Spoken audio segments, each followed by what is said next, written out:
সিরাত নবী সাল্লাল্লাহু আলাইহি সাল্লামের অনুষ্ঠানের আজকে সম্মানিত সভাপতি, সম্মানিত প্রধান মেহমান, বাংলাদেশ জামাত ইসলামীর কেন্দ্রীয় মজলিসের সদস্য, চট্টগ্রাম মহানগরীর সম্মানিত সেক্রেটারি এবং উপস্থিত আমার অন্যান্য দিনী ভাইয়েরা, আমি রাসূল সাল্লাল্লাহু আলাইহি সাল্লামের যৌবনকালের উপরে আলাপ করব। তা আসলে এই আলোচনাটা এতটা স্বল্প সময়ে এবং আমাদের মতো ক্ষুদ্র জ্ঞানের অধিকারীরা এই আলোচনাটা করা সম্ভব নয়। এরপরেও যেহেতু আমার নামটা আসছে, রাসূল সাল্লাল্লাহু আলাইহি সাল্লামের যৌবনকাল বলতে গেলে বিশাল এক মহাসাগর। এই সমাজ বিনির্মাণে যারা নেতৃত্ব দেন, আমাদের যদি পরিবার থেকে শুরু করি, যে আমাদের পরিবারের যারা বয়োজ্যেষ্ঠ আছেন, আমাদের বাচ্চা কাচ্চা যখন বড় হয় তখন ওনারাও এই ছেলেটার দিকে তাকিয়ে থাকে যে এই ছেলেটা একসময় বড় হবে, যুবক হবে এবং এই সংসারের হাল ধরবে। ঠিক তেমনিভাবে এই সমাজ, এই রাষ্ট্র, এই বিশ্ব এই যুবকদের দিকেই তাকিয়ে আছে। বলা হয় এখন যৌবন যার, যুদ্ধে যাওয়ার সময় তার। রাসূল সাল্লাল্লাহু আলাইহি সাল্লাম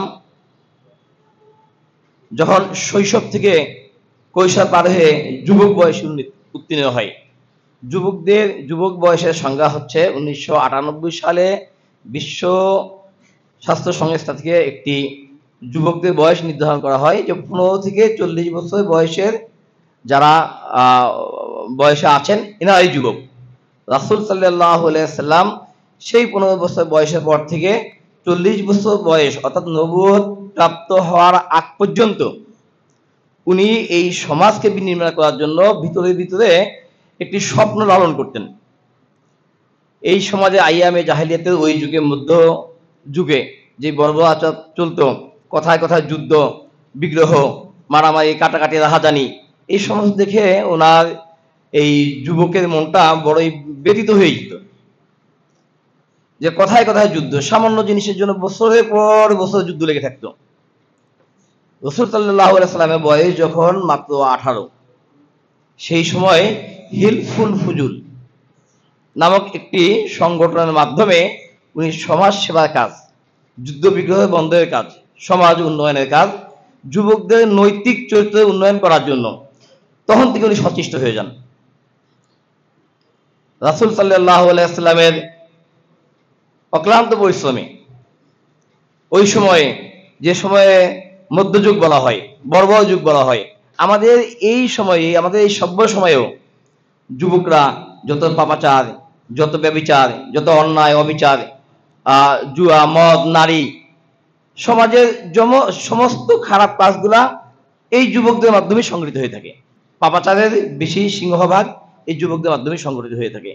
সেই যুবকদেরকে পরিশুদ্ধ করে, তাদেরকে বিশুদ্ধ করে একটি ভালো সমাজ, মানুষের কল্যাণকর সমাজ বিনির্মাণের চেষ্টা রাসূল সাল্লাল্লাহু আলাইহি সাল্লাম সেই 15 বছর বয়স থেকেই শুরু করেন। 18 বছর বয়সে ওনার নেতৃত্বে হিলফুল ফুজুল গঠিত হয়। এরপরে উনি এই সমাজকে চেঞ্জ করার জন্য, আমূল পরিবর্তন করার জন্য উনি যখন 25 বছর বয়সে মা খাদিজা রাদিয়াল্লাহু তাআলা আনহার সাথে বিবাহ বন্ধনে আবদ্ধ হন, তখন থেকে উনি যখন স্বাবলম্বী, আর্থিকভাবে স্বাবলম্বী হলেন, তখন উনি ওনার সমস্ত ব্যবসা বাণিজ্য ফেলে রেখে এই যুবকদের কল্যাণে উনি 33 বছর বয়সে হীরা গুহায় ধ্যানে বসে যান। এই সমাজ থেকে, এই যুবকদের মাঝখান থেকে একটা নেতৃত্ব তুলে এনে কিভাবে এই সমাজকে পরিবর্তন করা যায়। আমাদের সমাজে আমরা অনেক যুবক আছি যারা বয়সে যুবক, কিন্তু কাজকর্মে, ইমানের দীপ্ততায়, দিন কায়েমের পথে আমরা অনেকটা বুড়াদের মতো হয়ে গেছি। আমরা দিনের পথে যখন ডাকা হয়, যখন মিছিলে ডাকা হয়, মিটিংয়ে ডাকা হয়, যখন ইসলামী আন্দোলনে বলিষ্ঠ ভূমিকা পালন করতে বলা হয়, তখন আমাদের অনেক যুবক ভাইরা দেখি ঝিমিয়ে পড়েন। অথচ আমাদের 70 ঊর্ধ্ব বয়সের জামাতের আমির, যার চুল দাড়ি চোখের গুরু পর্যন্ত সাদা হয়ে গেছেন, ওনার হাঁটা, চলা, বলা, পা ফেরানো ভঙ্গি দেখবেন যে মনে হয় যে একজন 25 থেকে 30 বছরের তরতাজা যুবক। এই জন্য আমি আমাদের এই যুবক ভাইদেরকে ইসলামী আন্দোলনের পথে রাসূল সাল্লাল্লাহু আলাইহি ওয়াসাল্লামের পথ অনুসরণ করে বিশ্বকবির সেই কবিতা আলোকে বলবো, ওরে আমার কাঁচা আধমরাদের ঘাম ওড়েতেই বাঁচা। যারা আমরা যুবক হয়েও বৃদ্ধের মতো বসে আছি, যারা আমরা যুবক হয়েও এই সমাজকে পরিবর্তনের স্বপ্ন দেখি না, আমরা সেই সমস্ত যুবক ভাইদেরকে আহ্বান জানাবো, 5ই আগস্ট পরবর্তী বাংলাদেশ বিনির্মাণের আমাদের যে সুযোগ এসেছে, আমাদের এখানে জামাতের আমাদের 2 রত্ন আছেন, জামাতের চট্টগ্রাম মহানগর সেক্রেটারি জেনারেল এবং সাংগঠনিক সম্পাদক, 2টি সংসদীয় আসনে এবার নির্বাচন করতে যাচ্ছেন।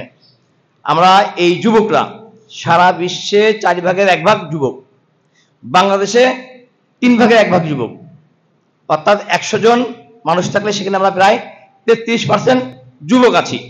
আমরা এই যুবক যদি এই সমাজের হাল ধরি, এই যুবকরা যদি এই সমাজকে বিনির্মাণ করার চেষ্টা করি, রাসূল সাল্লাল্লাহু আলাইহি ওয়াসাল্লামের যৌবনকালের দিকে যদি আমরা তাকাই, নবুয়তের আগ পর্যন্ত উনি এই সমাজকে সংশোধন করার জন্য যেইভাবে কর্মসূচির মাধ্যমে নিজের চিন্তার মাধ্যমে সমাজকে এগিয়ে আসতেন, মানুষের বিপদে আপদে যেখানে শুনতেন একটা অভাবগ্রস্ত লোক, একজন রুগী, একজন অসুস্থ মানুষ, সেখানে উনি ঝাঁপিয়ে পড়তেন।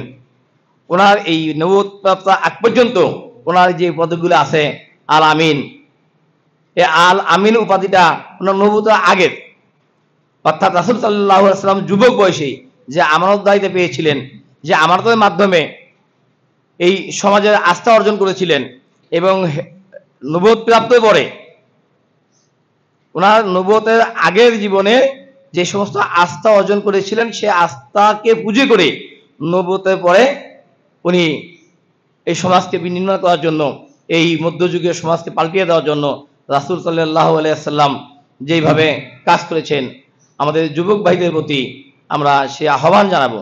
রাসূল সাল্লাল্লাহু আলাইহি ওয়াসাল্লামের যৌবন থেকে আমরা শিক্ষা নিয়ে রাসূল সাল্লাল্লাহু আলাইহি ওয়াসাল্লামের আদর্শকে যদি আমরা বাস্তবায়ন করতে চাই, রাসূল সাল্লাল্লাহু আলাইহি ওয়াসাল্লামের আদর্শে যদি আমরা আদর্শিত হতে চাই, তাহলে রাসূল সাল্লাল্লাহু আলাইহি ওয়াসাল্লামের জীবনকে আমাদেরকে জানতে হবে।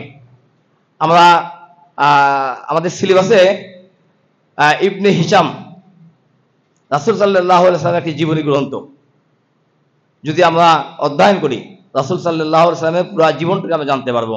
আমরা যেই নবীর আদর্শ বাস্তবায়ন করতে চাই সমাজে, যেই রসুলের আদর্শ আমরা এই সমাজে বাস্তবায়ন করতে চাই, যার কাছ থেকে আমরা হেদায়েত পেতে চাই, যার আদর্শ অনুসরণ করে কাল কিয়ামতের দিন মুক্তি পেতে চাই, সে রাসূল সাল্লাল্লাহু আলাইহি ওয়াসাল্লামের জীবন সম্পর্কে যদি আমরা না জানি, তাহলে আমরা কার আন্দোলন করব? যার আদর্শে অনুপ্রাণিত হয়ে আমরা এই আন্দোলনের মাধ্যমে একামতের দিনে আন্দোলন করে আল্লাহর জমিনে আল্লাহর বিধান কায়েম করার চেষ্টা করতেছি, সেই রাসূল সাল্লাল্লাহু আলাইহি ওয়াসাল্লামের পুরোটা জীবন আমরা অধ্যয়ন করে, বিশেষ করে রাসূল সাল্লাল্লাহু আলাইহি ওয়াসাল্লামের যৌবনকালের যে সময়টা, এই সময়টা আমরা পড়ব, জানবো, বুঝবো এবং এই যৌবন থেকে আমরা আমাদের উদ্দীপনামূলক যে সমস্ত কাজগুলো আছে সেগুলো আমরা জানার চেষ্টা করব। এই বলে আমি আমার সংক্ষিপ্ত আলোচনা এখানে শেষ করছি। আসসালামু আলাইকুম ওয়া রাহমাতুল্লাহ। রাসূল সাল্লাল্লাহু আলাইহি ওয়াসাল্লামের বহুবিবাহ এবং জীবন সঙ্গিনী এই বিষয়ের উপরে